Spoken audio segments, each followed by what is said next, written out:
Everybody, welcome back to the channel. So previous videos में आप लोगों ने थ्योरी ऑफ डिमांड और इलास्टिसिटी ऑफ डिमांड चैप्टर को आई होप पढ़ लिया होगा। अगर आपने नहीं देखा तो चैनल के ऊपर इन दो चैप्टर्स की वीडियो आ चुकी है जो प्रॉपर इसमें फुल मैं बुक से आपको पढ़ा रही हूँ। अब आज इस वीडियो में हम इन दोनों चैप्टर्स की रिविजन करेंगे। We will cover two chapters, theory of demand and elasticity of demand, which is one of the chapters of business economics for BCom GNDU semester 2। Start करते हैं हमारी इंट्रोडक्शन से। Demand is a fundamental concept in economics. जो हमारा demand है ना वो क्या है? It is a fundamental concept in economics.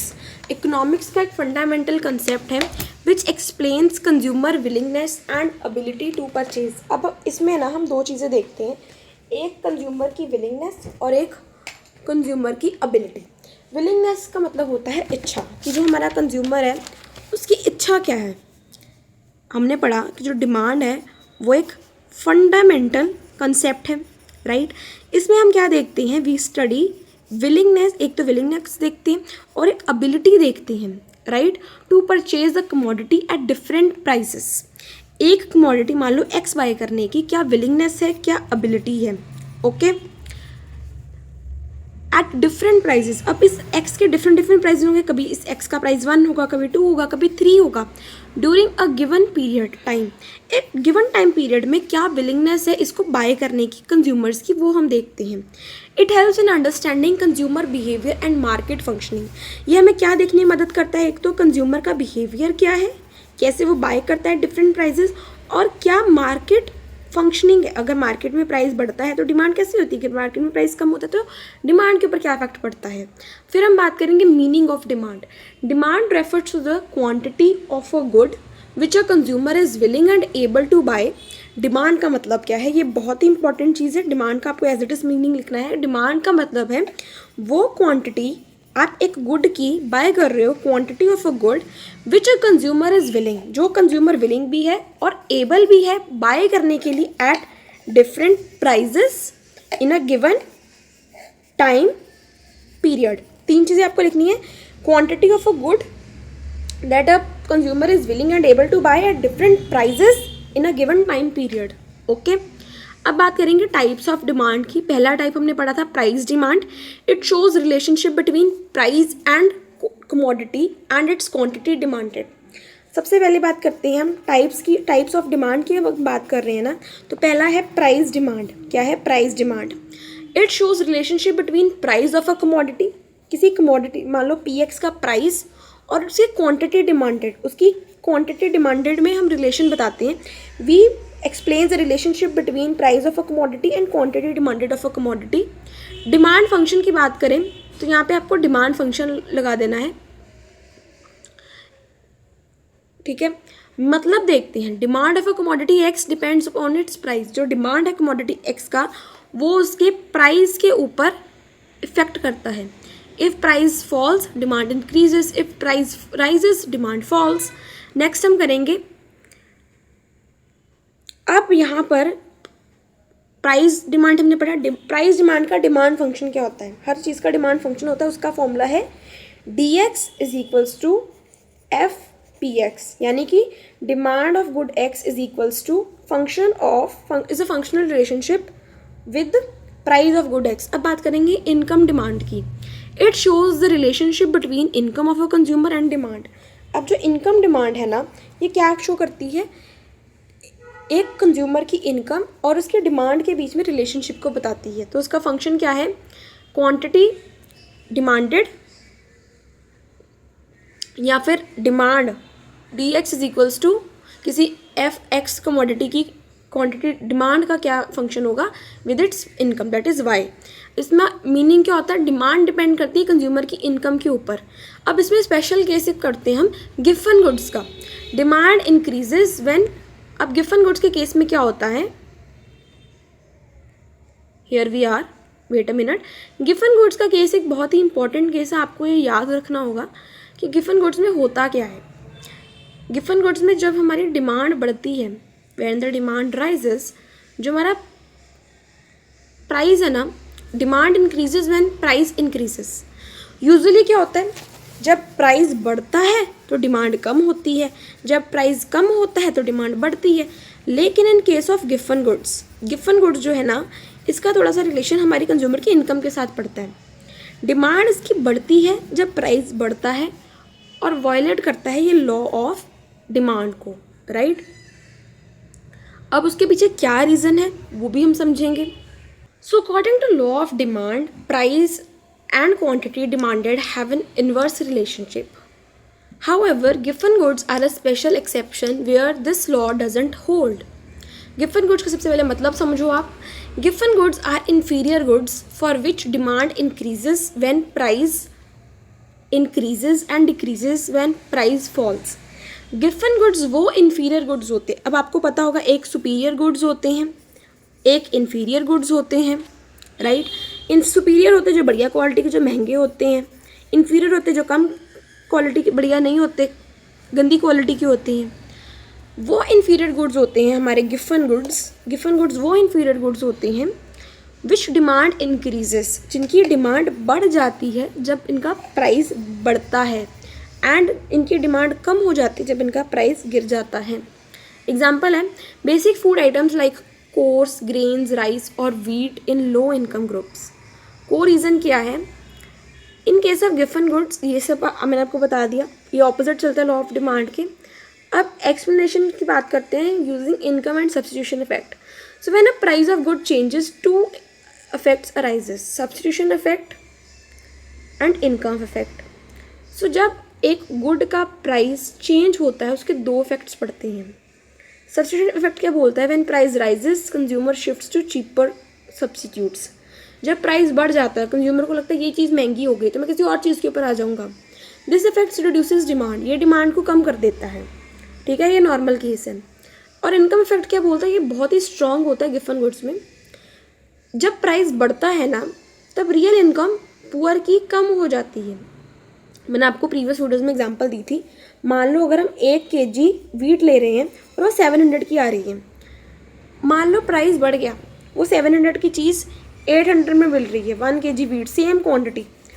तो पहले उसकी इनकम का 700 रुपया खर्चा जाता था, अब 100 और खर्चा जा रहा है। तो कंज्यूमर की जो रियल इनकम है वो तो कम होगी ना। दे कांट अफोर्ड सुपीरियर गुड्स, वो सुपीरियर गुड्स नहीं अफोर्ड कर पाएगा। मान लो वो फ्रूट्स ले रहा था, 700 का ये ले रहा था, 300 का फ्रूट्स ले रहा था। अब वो 300 के फ्रूट्स तो नहीं ले सकता ना, वो सिर्फ 200 का ही ले पाएगा। ये जस्ट हम बात कर रही हैं, लेगा नहीं है। अभी मैं आगे प्रॉपर केस करूँगी, क्योंकि अब वो 800 का वीट तो उसे खाना ही पड़ेगा ना, ये उसको छोड़ नहीं सकता इस चीज़ को, डेली नीड है उसकी, बेसिक नीड है, ठीक है। They can't afford superior goods so they buy more और इन्फीरियर गुड्स। वो कहता है कि मैं अब बिल्कुल ही नहीं लूँगा, अपनी फ्रूट 200 का भी नहीं लूँगा, मैं 1000 का वीट ले लेता हूँ, तो वो गिफन गुड और ले लेता है। This effect increases demand. So जब एक हमने बात करी, जब प्राइस में कोई चेंज आता है तो उसके दो इफेक्ट्स होते हैं, एक होता है सब्स्टिट्यूशन इफेक्ट, एक होता है income effect. Substitution effect law of demand के साथ चलता है, income effect law of demand के साथ नहीं चलता है। और यही केस है लॉ ऑफ डिमांड जो हमारा इनकम इफेक्ट है ना, गिफन गुड्स में इनकम इफेक्ट ज़्यादा पड़ता है in comparison to substitution effect. So जो ओवरऑल डिमांड है वो बढ़ती है जब प्राइस बढ़ता है। ये आपको फ्लो चार्ट बता के समझा दिया गया है कि जब गिफन गुड्स का प्राइस बढ़ता है हमारी रियल इनकम कम हो जाती है, ठीक है। तो वो और कॉस्टली गुड्स को नहीं परचेज कर सकता, तो कंज्यूमर ज़्यादा उसको लेगा, तो डिमांड उसकी बढ़ जाएगी। So goods must be inferior. अगर ये कंडीशन कुछ गिफन गुड्स की होती है, गुड्स को इन्फीरियर होना पड़ता है, कंज्यूमर को लो इनकम होना पड़ता है, और जो good should form a major part of consumption का मेजर पार्ट होने चाहिए वो गुड्स, और उनके क्लोज सब्स्टिट्यूट्स नहीं होने चाहिए। So in the conclusion we can say Giffen goods violate the law of demand because the strong income effect. अब गिफन गुड्स में क्या होता है? गिफन गुड्स में सिंपली हमने करा कि इनकम इफेक्ट ज़्यादा है in comparison to substitution effect, okay, leading to a direct relationship between price and demand instead of the inverse one. Price और डिमांड के बीच में डायरेक्ट रिलेशनशिप है, ना कि इनवर्स के। अब हमारी थर्ड टाइप की डिमांड आती है, दैट इज़ क्रॉस डिमांड। अब क्रॉस डिमांड में क्या होता है? ये रिलेशनशिप शो करती है price of one good and the demand of other good. दो तरीके के गुड्स होते हैं, एक होते हैं सब्स्टिट्यूट और एक होते हैं कॉम्प्लीमेंट्री, ठीक है। डिमांड फंक्शन इसमें क्या होता है? Quantity demanded of good X is equals to function of price of good Y, ऐसे आप करके समझ सकते हो, टाइप्स होते हैं substitute goods and complementary goods. Substitute goods जैसे टी एंड कॉफ़ी, टी अगर आप नहीं लोगे तो आप चाय ले लोगे, चाय नहीं सॉरी चाय ले लोगे तो कॉफ़ी ले लोगे, सॉरी चाय नहीं लोगे तो कॉफ़ी ले लोगे, कॉफ़ी नहीं लोगे तो चाय ले लोगे। एक होते कॉम्प्लीमेंट्री गुड्स, अगर कार ले रहे हो पेट्रोल या फिर डीजल की ज़रूरत पड़ेगी ही पड़ेगी, अगर पेन ले रहे हो इंक की ज़रूरत पड़ेगी ही पड़ेगी, ये साथ में चलते हैं। सब्स्टिट्यूट गुड्स में क्या होता है, जब कॉफ़ी का प्राइस बढ़ता है, मान लो लोग कॉफ़ी नहीं ले पाएंगे फिर, क्योंकि कॉफ़ी का प्राइस बढ़ गया, तो जैसे टी का डिमांड बढ़ जाती है। कॉम्प्लीमेंट्री गुड्स की बात करें, अगर पेट्रोल महंगा हो रहा है तो लोग कार भी नहीं ज़्यादा लेंगे ना, तो इसमें ऐसे चलता है, इसमें इन्वर्स चलता है कॉम्प्लीमेंट्री में, और सब्स्टिट्यूट में सेम डायरेक्शन में चलता है। अब हम बात करेंगे law of demand, which is the main topic of our chapter. अब लॉ ऑफ डिमांड क्या बोलता है, अदर थिंग्स बीइंग इक्वल, इसकी डेफिनेशन है कि अदर थिंग, बाकी जो चीज़ें हैं वो इक्वल रहेंगी। Demand for a good increases, एक डिमांड एक गुड के लिए बढ़ेगी। व्हेन प्राइस फॉल्स, जब उसका प्राइस जो है वो कम होगा, एंड डिक्रीजेस, जब और उसकी डिमांड गिरेगी जब उसका प्राइस बढ़ेगा। Okay, so other factors remaining equal, so there is an inverse relationship between price and quantity demanded. Price और क्वांटिटी डिमांडेड के बीच में कैसा रिलेशन है, इनवर्स रिलेशनशिप होता है। क्या अजम्पशंस है लॉ ऑफ डिमांड की, अब वो करते हैं। मीनिंग कर लिया, डेफिनेशन कर लिया, now let's come to the assumption. So demand function का अजम्पशंस के लिए एक डिमांड फंक्शन हम यूज़ करते हैं, that is demand of good X is equals to price of good X, comma price of good R bar, comma Y bar, comma T, comma E bar. इसका मतलब क्या है, demand for good X is a function of price of good X, price of related goods, income of the consumer, taste and preference of the consumer, expectations of change in price in near future. अब समझते हैं, मैंने आपको इसके full forms तो बता दिए हैं। अब इनकम, इनके अकॉर्डिंग ना जो इनकम है, सिर्फ प्राइस को छोड़ के बाकी चारों के चारों फैक्टर्स इक्वल कांस्टेंट होते हैं। जैसे कि इनकम कांस्टेंट रहती है, टेस्ट एंड प्रेफरेंस अनचेंज रहते हैं, कोई चेंज नहीं होता रिलेटेड गुड्स की प्राइस में, कोई एक्सपेक्टेशंस भी नहीं है फ्यूचर में प्राइस चेंज होने की, और कोई चेंज भी नहीं है पॉपुलेशन में। ये एक नया पॉइंट हमने ऐड करा है कि पॉपुलेशन में कोई चेंज नहीं है। Okay, there is no change in the population, right. So बात करते हैं डिमांड शेड्यूल की। डिमांड शेड्यूल दो तरीके के होते हैं, एक होता है इंडिविजुअल डिमांड शेड्यूल, एक होता है market demand schedule. Individual demand schedule show करता है डिमांड एक कंज्यूमर की। इंडिविजुअल डिमांड शेड्यूल जो है वो एक कंज्यूमर की डिमांड को शो करता है, राइट। जैसे कि प्राइस अगर हाई है तो क्वांटिटी लो होगी, प्राइस अगर लो है तो क्वांटिटी हाई होगी। जो मार्केट डिमांड शेड्यूल है वो सभी इंडिविजुअल्स की डिमांड को रिप्रेजेंट करता है मार्केट के अंदर। Sum of all individual demands in a market, सभी इंडिविजुअल डिमांड्स का जो सम होता है मार्केट के अंदर। मार्केट डिमांड का मतलब है sum of individual demands. Okay, so market demand का क्या मतलब है, मार्केट डिमांड का मतलब है sum of all individual demands, right. Demand curve की बात करें, एक होता है individual demand curve. Individual demand curve कैसा होता है आप ये देख सकते हैं, ये टेबल यहाँ पर जब प्राइस 5 था तो 10 था, फिर ये कम होता रहा प्राइस, हमारा क्वांटिटी डिमांडेड बढ़ता रहा, तो ये ऐसा हमारा डाउनवर्ड स्लोपिंग है, from left to right inverse relationship है, डाउनवर्ड स्लोपिंग रहेगा हमारा लॉ ऑफ डिमांड में, ऐसा डायग्राम होता है। नेक्स्ट चैप्टर में डायग्राम चेंज हो जाएगा, आपने पीछे पढ़ा होगा अगर आपने प्रीवियस वीडियोस देखी हैं हमारी। Downward sloping curve showing inverse relationship. Market demand schedule कैसा होता है, मार्केट डिमांड शेड्यूल आपको ये दिखा देती है एक, this is the market demand schedule. जो मार्केट डिमांड है वो हॉरिजॉन्टल समेशन होती है इंडिविजुअल कंज्यूमर डिमांड कर्व्स की। जैसे एक ए पर्सन का ये डिमांड कर्व है, बी पर्सन का ये डिमांड कर्व है, तो मार्केट डिमांड जब हम दोनों की ऐड कर देंगे, वी बाय अज्यूमिंग कि ओनली 2 कंज्यूमर्स आर देयर, सो हमारा ये थर्ड वाला ऐसे बन के आएगा हमारा diagram. Obtained by horizontal summation of individual demands curve, ये कैसे बनता है, हॉरिजॉन्टल समेशन के थ्रू बनता है, by the horizontal summation of individual demand curves. Now why demand curve slopes downward, जो डिमांड कर्व है वो नीचे क्यों आती है, उसके पीछे बहुत सारे रीजंस होते हैं। हमने पढ़ा कि जो डिमांड कर्व है वो left to right downward sloping है बिकॉज ऑफ इनवर्स रिलेशनशिप। अब law of demand diminishing marginal utility की वजह से ये नीचे आ रही है, डाउनवर्ड क्यों है।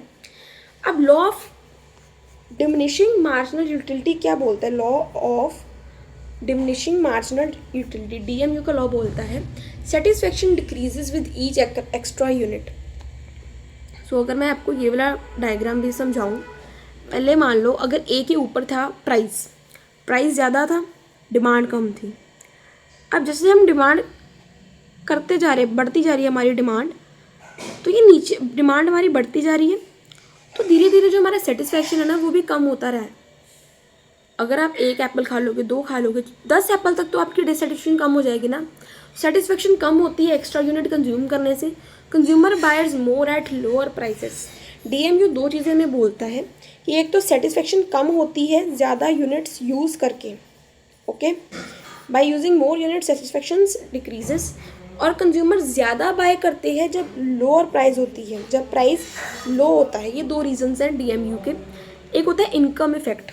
अब इनकम इफेक्ट क्या, हमने इनकम इफेक्ट पीछे करा ना, वही चीज़ यहाँ पे आएगी कि जब प्राइस कम हो रहा है किसी गुड का तो हमारी परचेजिंग पावर बढ़ रही है, तो हमारी डिमांड भी बढ़ेगी उसके लिए, राइट। सब्स्टिट्यूशन इफेक्ट की बात करें, सब्स्टिट्यूशन इफेक्ट हमने करा था नेक्स्ट वाला कि अगर cheaper goods replaces costly goods, जो सस्ते होते हैं ना, सब्स्टिट्यूशन गुड्स ये बोलता है कि जो चीपर गुड्स होते हैं ना वो कॉस्टली गुड्स को रिप्लेस कर देते हैं। सिंपल सी बात है, अगर आपको डाउनवर्ड स्लोपिंग समझना है तो गिफन गुड्स में जो हमने 2 कंसेप्ट करे थे ना कि अगर प्राइस का कोई चेंज आता है तो उसके 2 इफेक्ट होते हैं, income effect and substitution effect.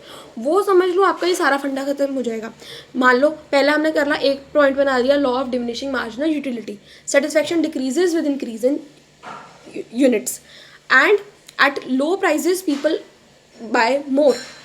फिर हमने करा income effect, when income increases, right, the purchasing power increases, so demand will also increase। या फिर जब प्राइस कम हो रहा है परचेजिंग पावर बढ़ रही है, यहाँ पे हम इनकम की बात नहीं करेंगे, हम प्राइस की बात कर रहे हैं, वो चीज़ अलग थी। लेकिन यहाँ पर आपको इनकम इफेक्ट में भी प्राइस का ही केस लिखना है। जब प्राइस कम हो रहा है परचेजिंग पावर बढ़ रही है तो डिमांड बढ़ जाएगी। फिर सब्स्टिट्यूशन इफेक्ट में क्या लिखना है, चीपर गुड्स कॉस्टली गुड्स को रिप्लेस कर देते हैं।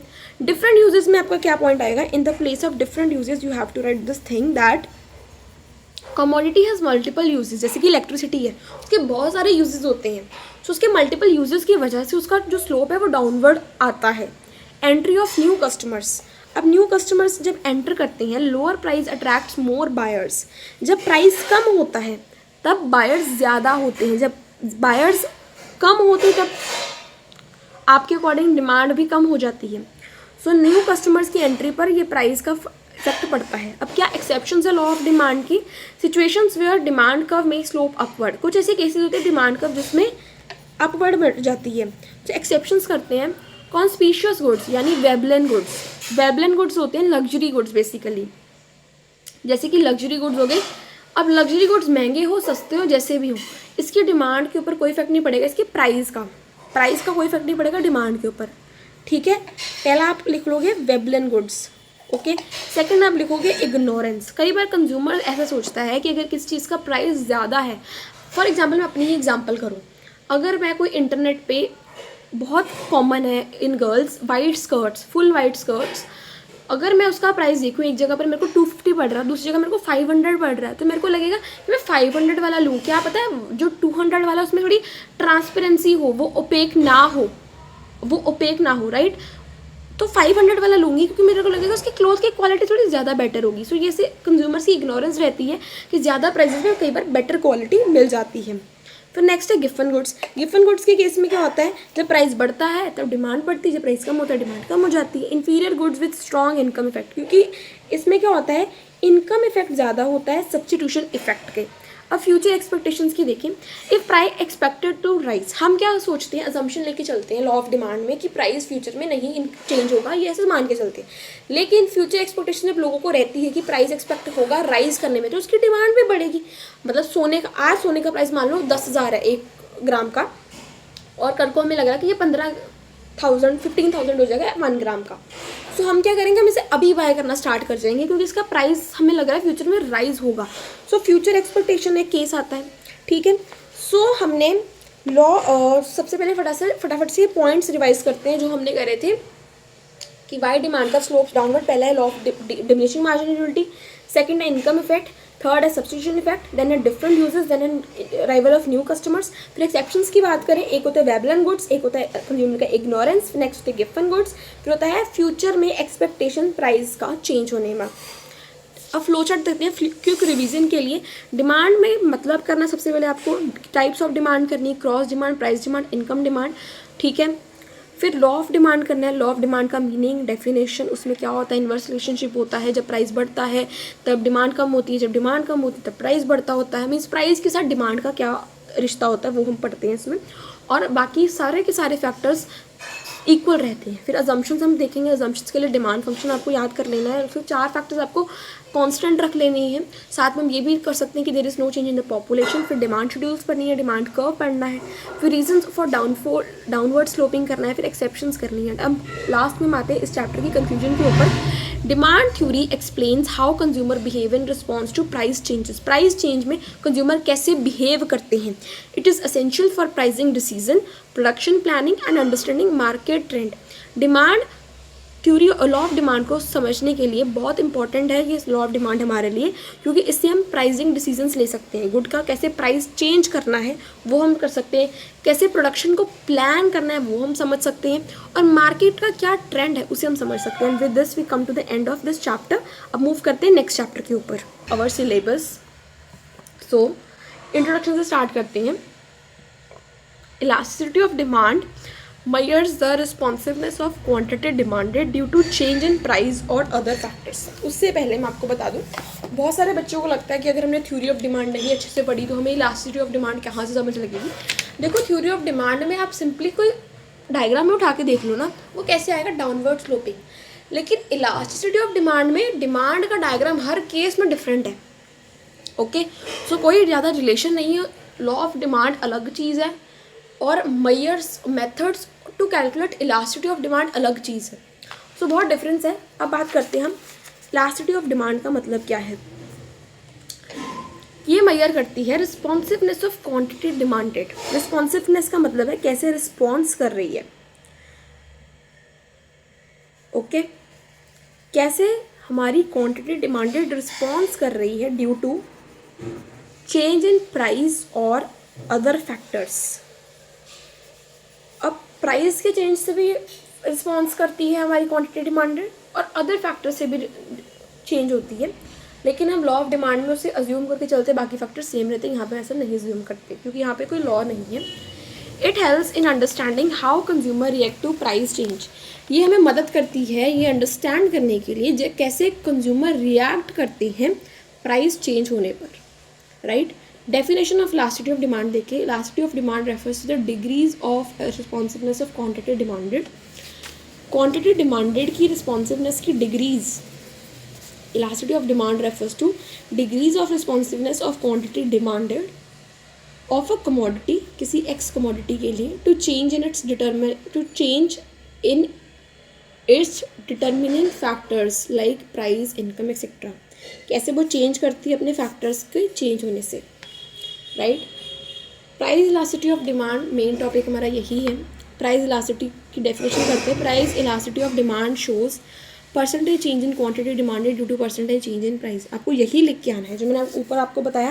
Responsiveness of quantity demanded, degrees of responsiveness of quantity demanded with change in price and other factors, वो आपको बाद में लिखना है। पहले आपको ये लिखना है, वो तुमने कर ली इलास्टिसिटी ऑफ डिमांड, ठीक है। अब price elasticity of demand main topic है हमारा। प्राइस इलास्टिसिटी पीडी, वो हमने ईडी करा, यहाँ पर पीडी कर रहे हैं। So price elasticity of demand क्या बोलता है, ये बोलता है percentage change in quantity demanded due to percentage change in price. Okay, formula की बात करें, ED is equals to change in quantity, percentage change in quantity demanded, percentage change in price. Okay, full लिखना है आपको। अब degrees of price elasticity of demand करते हैं। Degrees of elasticity, सबसे पहले जब ईडी इन्फिनिटी होता है तो ED is equals to infinity. Degree उसे बोलते हैं परफेक्टली इलास्टिक। डिस्क्रिप्शन क्या है, कोई भी स्मॉल चेंज आएगा ना प्राइस में तो डिमांड में इनफाइनाइट चेंज आ सकता है। दूसरा, ED is equals to zero, जिसे हम बोलते हैं परफेक्टली इन इलास्टिक। कोई भी चेंज नहीं आएगा डिमांड में, चाहे प्राइस में कितना भी चेंज आ जाए। नेक्स्ट आता है ईडी इज इक्वल्स टू 1, जिसे हम बोलते हैं unitary elastic. Percentage change in demand is equals to percentage change in price. जितना प्रोपोर्शनल चेंज डिमांड में आएगा उतने प्रोपोर्शनल चेंज, मतलब जितना प्रोपोर्शनल चेंज प्राइस में आएगा उतने प्रोपोर्शनल चेंज डिमांड में आता है। ईडी मोर देन 1, जैसे हम इलास्टिक डिमांड बोलते हैं। डिमांड चेंज करती है ज़्यादा प्राइस के। तो जब ईडी डिमांड से 1 से ज़्यादा होती है, उसका मतलब है कि अगर प्राइस में 2 रुपये का चेंज आना है तो मान लो डिमांड का उसके ऊपर ज़्यादा ही आएगा, डिमांड का उसके ऊपर मान लो 7 रुपये का चेंज आएगा।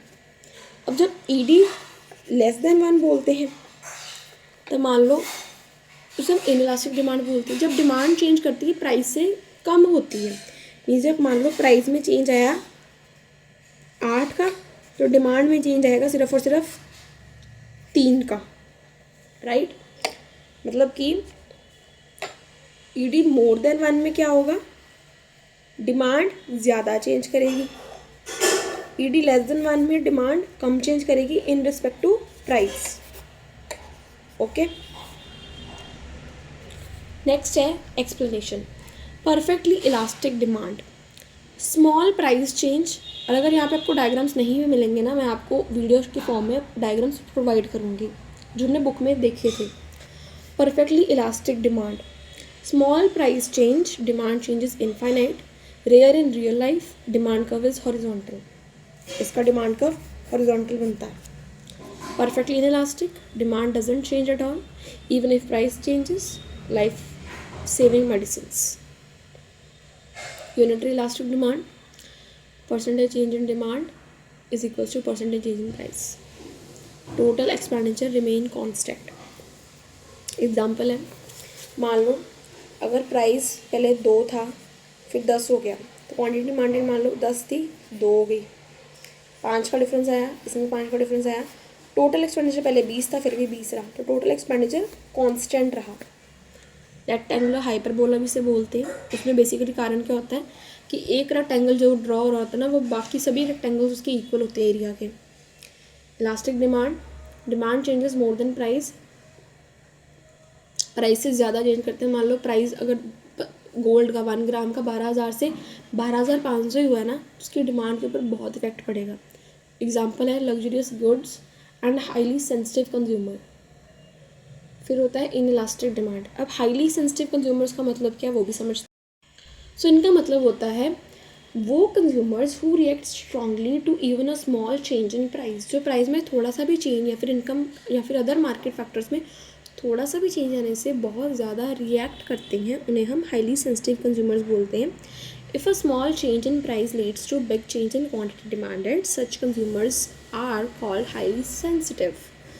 If price of chocolate increases slightly and a consumer stop buys it or reduces it a lot, that consumer is highly sensitive.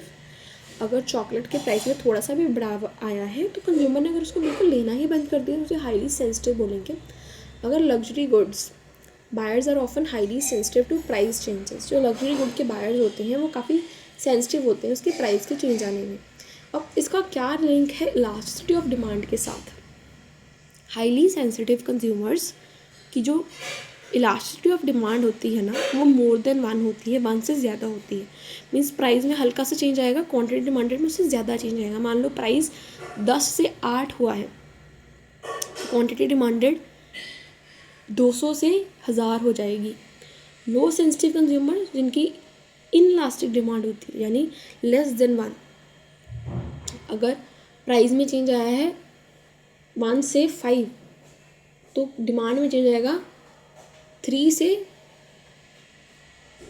2.9। की आइडिया क्या है, may more reaction to price change more sensitivity.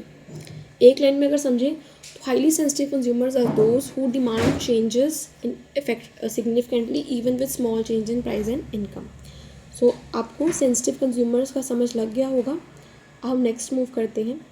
हम यहाँ पर कर रहे थे अपनी डिग्रीज़ को एक्सप्लेन कर रहे थे। We were at ED more than 1। अब बात करते हैं ED less than 1। Demand changes less than price, necessities like salt, wheat. अब मान लो सॉल्ट का प्राइस 20 रुपये का पाउच आता था, पाइया। अगर हम पाइया का देखें मतलब 250 ग्राम्स, तो मान लो 250 ग्राम में आता था 20 रुपीज़ में, अब वो आने लगा 25 रुपीज़ में। तब भी लोगों से उसकी डिमांड में उतना चेंज नहीं आएगा क्योंकि वो डेली नीड है ना हमारी। तो नेसेसिटीज़ जो होती हैं उनमें ज़्यादा चेंज नहीं आता, उनकी इलास्टिसिटी लेस देन 1 रहती है। अब करेंगे हम टोटल एक्सपेंडिचर मेथड को। टोटल एक्सपेंडिचर मेथड का कंसेप्ट क्या कहता है? It measures elasticity bye checking effect of price change on total expenditure. Total expenditure में हम इलास्टिसिटी चेक करते हैं डिमांड की, उसके प्राइस का क्या चेंज आया है उसके टोटल एक्सपेंडिचर के ऊपर। जैसे 1 के केस में टोटल एक्सपेंडिचर कांस्टेंट रहता था, आपको याद होगा टोटल एक्सपेंडिचर कैसे निकलता है? Price into quantity, simple price into quantity total expenditure. अब टेबल देखिए, प्राइस जो है वो बढ़ रहा है, क्वांटिटी कम हो रही है। कोई भी एग्जांपल हम ले सकते हैं, मान लो प्राइस 10 से 20, 30, 40 हो गया, क्वांटिटी डिमांडेड हमारी 50, 40, 30, 20 रह गई। तो जो टोटल एक्सपेंडिचर है ना वो या तो बढ़ेगा, जो मैंने आपको केस लिया है इसमें हम खुद कैलकुलेट करके देखते हैं। पहले 500 हो गया, फिर 1200 हो गया, फिर 900 हो गया, सॉरी 800, 500, 800, 900, फिर 600 हो गया। अगर 10, 50, 20, 40, 30, 30, 40, 20 रखे लेके चले हम अगर, तो यहाँ पे टोटल एक्सपेंडिचर कम हो रहा है with increase in price. Price के बढ़ने से टोटल एक्सपेंडिचर कम हो रहा है। कई ऐसे केसेस होते हैं जिसमें टोटल एक्सपेंडिचर बढ़ रहा होता है, कई ऐसे केसेस होते हैं जिसमें टोटल एक्सपेंडिचर सेम रह रहा होता है। तो जब हमारा टोटल एक्सपेंडिचर बढ़ता है तो कम होता है, सेम रहता है, उसमें भी कुछ रिजल्ट्स होते हैं। मान लो अगर उसमें 3 रिजल्ट्स होते हैं, एक ED is equals to 1, ED more than 1, एक ED लेस देन 1। जब हमारा प्राइस कम होता है, प्राइस जब गिरता है और टोटल एक्सपेंडिचर बढ़ता है, या फिर जब हमारा प्राइस बढ़ता है और टोटल एक्सपेंडिचर कम होता है, उस केस को हम बोलते हैं इलास्टिसिटी मोर देन 1। अब ये मोर देन 1 पता क्यों है? It is not because increase decrease price में ये होगा वो होगा, no, it is change price गिर रहा है, डिमांड एक्सपेंडिचर बढ़ रहा है, प्राइस बढ़ रहा है, एक्सपेंडिचर कम हो रहा है। इनवर्स रिलेशनशिप है, मीन्स अगर प्राइस ऊपर जा रहा है डायरेक्शन तो टोटल एक्सपेंडिचर नीचे आ रहा है, टोटल एक्सपेंडिचर अगर ऊपर जा रहा है तो प्राइस नीचे आ रहा है। तो जब इन्वर्स रिलेशन होता है ना, उल्टा जब इन्वर्स रिलेशन होता है, ये ना हम 11th 12th में क्लियर नहीं करके आते, कि बाद में जब हम प्रॉपरली खुद इसकी स्टडी करते हैं ना फिर हमें ये चीज़ें पता चलती हैं। जब इन्वर्स रिलेशन होता है तब ED मोर देन 1 होता है। 1 कब होता है? जब टोटल एक्सपेंडिचर ही कांस्टेंट रहता है। और ED लेस देन 1 कब होता है? लेस देन 1 कब होता है? जब प्राइस बढ़ता है, एक्सपेंडिचर भी बढ़ता है, प्राइस कम होता है, एक्सपेंडिचर कम होता है। जब सेम डायरेक्शन में रखता है तब ED लेस देन 1 रहता है, जिसे हम इनइलास्टिक बोलते हैं। कंक्लूजन ये है, change in expenditure tells elasticity type. अब हम बात करेंगे परसेंटेज या फिर प्रोपोर्शनेट मेथड को। उसका एक फॉर्मूला होता है ED इज इक्वल्स टू, एक तो हम सिंपली बोलते हैं ED is equals to percentage change in quantity demanded percentage change in price. जिसे हम क्या कैसे लिखते हैं, उसे हम लिखते हैं माइनस में डालकर P by Q into change in Q by change in P, right.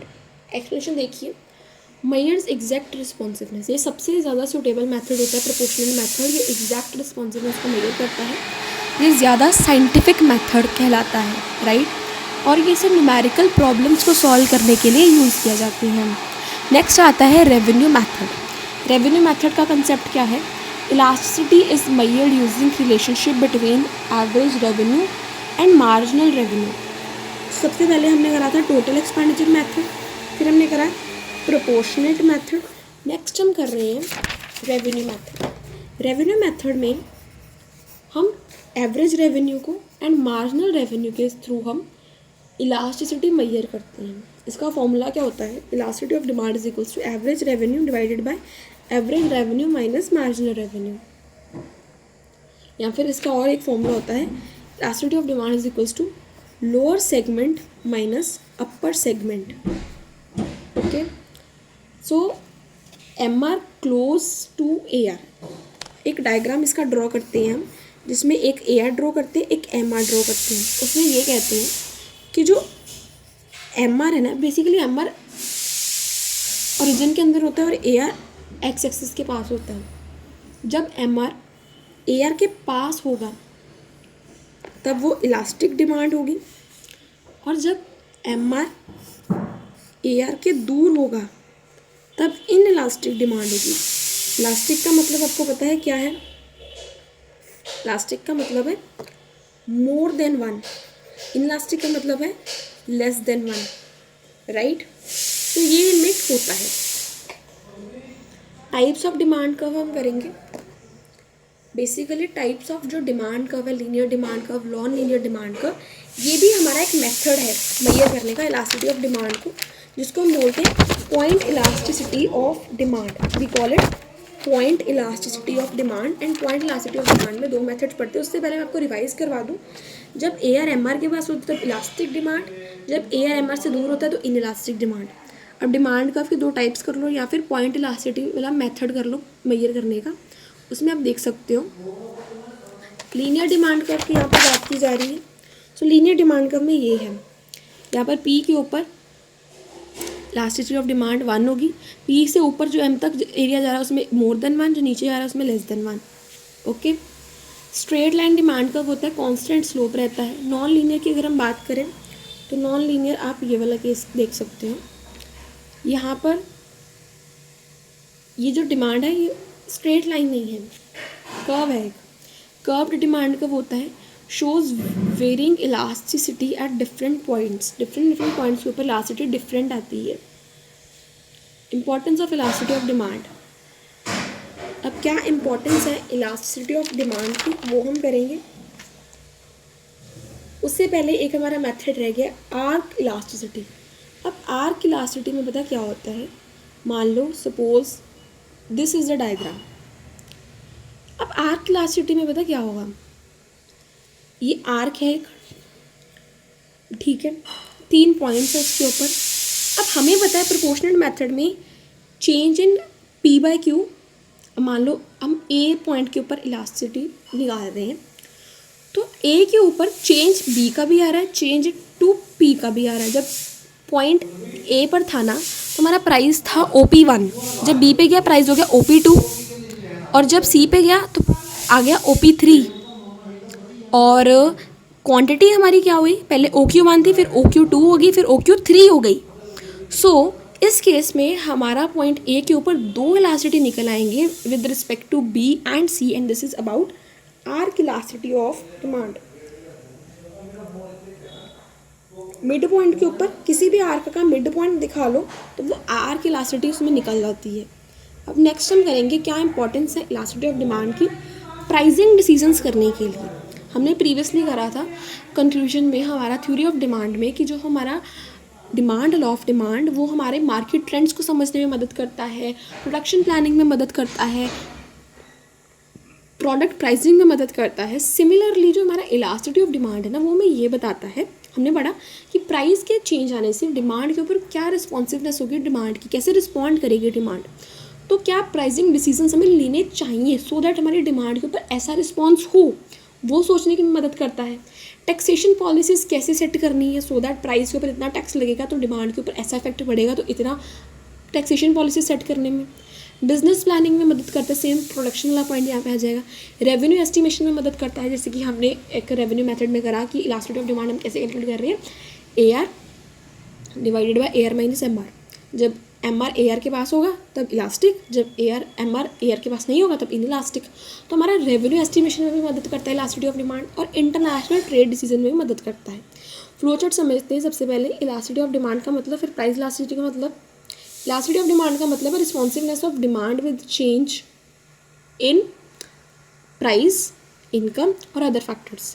Price elasticity का मतलब है percentage change in quantity demanded with percentage change in price.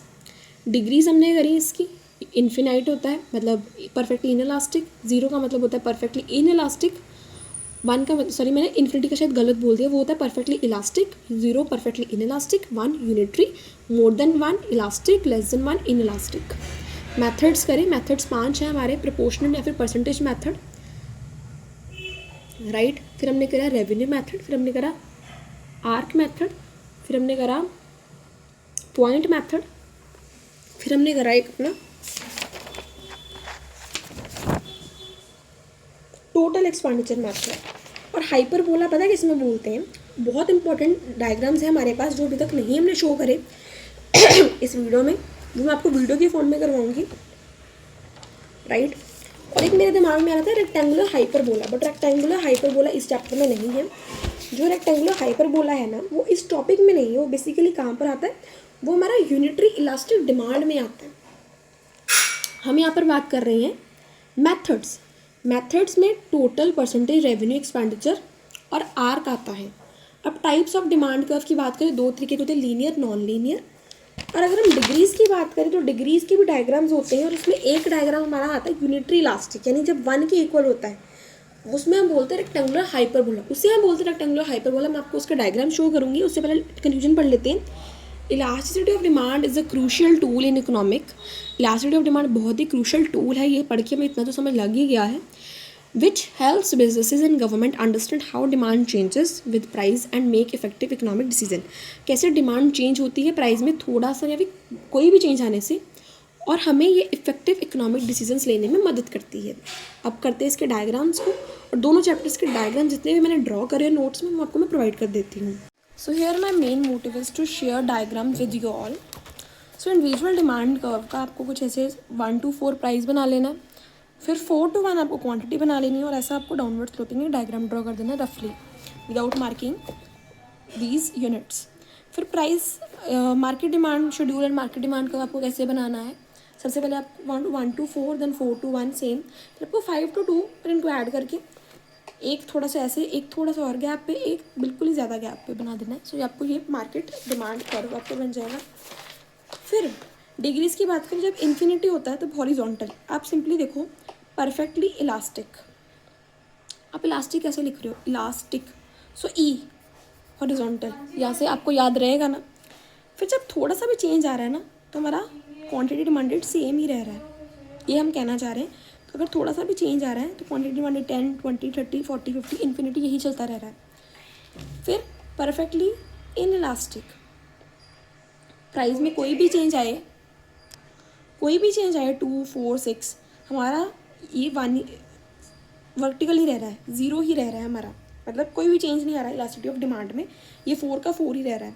So in elastic कैसे लिखते हैं? In elastic, so in start in से हो रहा है, आई वर्टिकल, ई ऐसे, ये आपका इन इलास्टिक का, ये आपका इलास्टिक का, परफेक्टली बोला।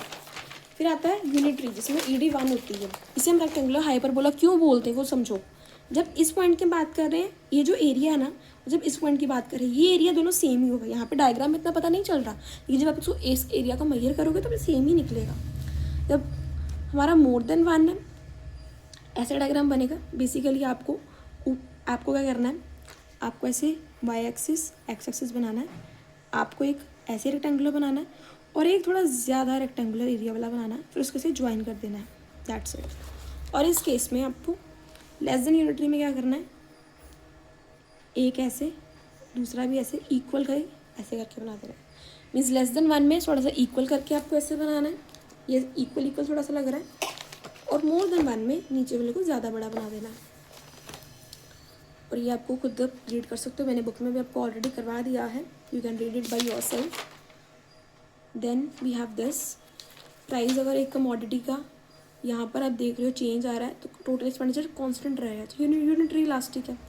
जब हमारा प्राइस कम हो रहा है, टोटल एक्सपेंडिचर बढ़ रहा है, इन्वर्स चल रहा है, तो ये मोर देन 1 है, greater than unitary.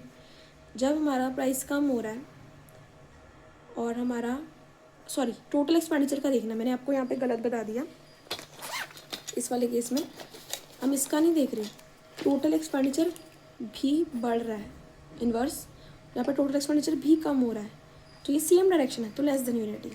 I hope this is clear to you. Next move करते हैं हम, this is the whole table. तो नेक्स्ट हम मूव करते हैं हमारे इस टेबल डायग्राम के ऊपर। सो टोटल एक्सपेंडिचर जो मैंने आपको मेथड करवाया, टोटल एक्सपेंडिचर का ये बहुत ही इंपॉर्टेंट डायग्राम है। आपको कैसे बनाना है, सबसे पहले you have to draw X axis, then you have to draw Y axis, उसके ऊपर एक ऐसे लाइन बना देनी है। यहाँ पर E D is equals to 1 show कर रहा है, यहाँ पे ई डी मोर देन 1, यहाँ पर ई डी लेस देन 1। बहुत बार खड़ा हुआ अपर पार्ट को मोर देन 1 बोलते हैं, लोअर पार्ट को लेस देन 1 बोलते हैं, ठीक है। इसका कहने का मतलब है इस पॉइंट पर हमारी जब प्राइस था तो जब बढ़ा तो थोड़ा सा बढ़ गया, लेकिन जो यहाँ पे था ना वही यहाँ पे था। आपको मैं समझाई देती हूँ ये। सो ये जो टी ई लाइन है ना, ये जो पूरी लाइन है, ये क्या है, हमारा टोटल एक्सपेंडिचर लाइन है, ठीक है।